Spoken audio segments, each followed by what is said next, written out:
Take up one idea. Make that one idea your life. Think of it. Dream of it. Live on that idea. Let the brain, muscles, nerves, every part of your body be full of that idea. And just leave every other idea alone. This is the way to success. If we really want to be blessed and make others blessed, we must go deeper. All the great prophets, saints, and seers of the world, what did they do? In one span of life, they lived the whole life of humanity, traversed the whole length of time that it takes ordinary humanity to come to perfection. In one life, they perfect themselves. They have no thought for anything else. Never leave a moment for any other idea. And thus the way is shortened for them. This is what is meant by concentration. Intensifying the power of assimilation, thus shortening the time. The more this power of concentration, the more knowledge is acquired, because this is the one and only method of acquiring knowledge. Even the lowest shoe black, if he gives more concentration, will black shoe better. The cook with concentration will cook a meal all the better. In making money or in worshipping God or in doing anything, the stronger the power of concentration, the better will that thing be done. This is the one call, the one knock, which opens the gates of nature and lets out floods of light. How has all the knowledge in the world been gained? But by the concentration of the powers of the mind. The world is ready to give up its secrets, if we only know how to knock, how to give it the necessary blow. The strength and force of the blow come through concentration. There is no limit to the power of the human mind. The more concentrated it is, the more power is brought to bear on one point. That is the secret. No force can be created. It can only be directed. Therefore, we must learn to control the grand powers that are already in our hands, and by willpower make them spiritual instead of merely animal. Thus it is clearly seen that chastity is the cornerstone of all morality and of all religion.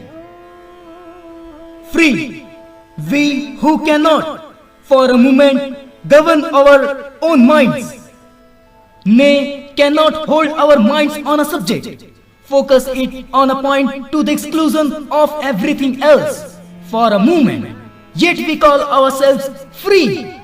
Think of it. The mind uncontrolled and unguided will drag us down, down forever, rend us, kill us. And the mind controlled and guided will save us, free us. The main difference between men and the animals is the difference in their power of concentration. All success in any line of work is the result of this. The difference in their power of concentration also constitutes the difference between man and man. Compare the lowest with the highest man. The difference is in the degree of concentration. 90% of the thought force is wasted by the ordinary human being, and therefore he is constantly committing blunders. The trained man or mind never makes a mistake. What work do you expect from men of little hearts? Nothing in the world. You must have an iron will. If you would cross the ocean, you must be strong enough to pierce mountains.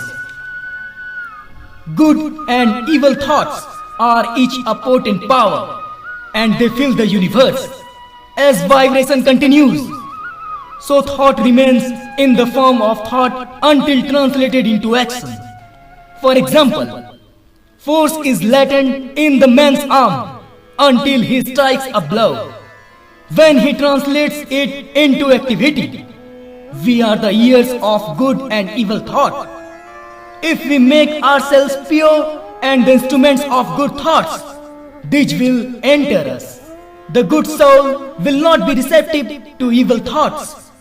In the history of mankind, you will find that there come the messengers, and that from their very birth their mission is found and formed. The whole plan is there laid down, and you see them swerving not 1 inch from that, because they come with a mission, they come with a message.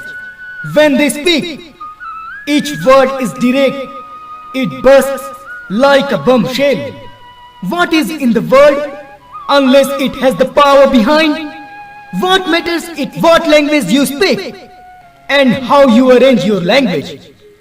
What matters it whether you speak correct grammar or with fine rhetoric? What matters it whether your language is ornamental or not? The question is whether or not you have anything to give. It is a question of giving and taking and not listening. Have you anything to give? That is the first question. If you have, then give. Whatever you do, devote your whole mind, heart and soul to it. I once met a great sannyasi who cleansed his brass cooking utensils, making them shine like gold, with as much care and attention as he bestowed on his worship and meditation. How to attain purity living this life? Shall we all go to the forest caves? What good would it do if the mind is not under control?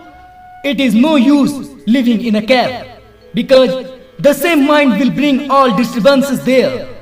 We will find 20 devils in the cave, because all the devils are in the mind. If the mind is under control, we can have the cave anywhere, wherever we are. It is our own mental attitude which makes the world what it is for us. Our thoughts make things beautiful. Our thoughts make things ugly. The whole world is in our own minds. Learn to see things in the proper light.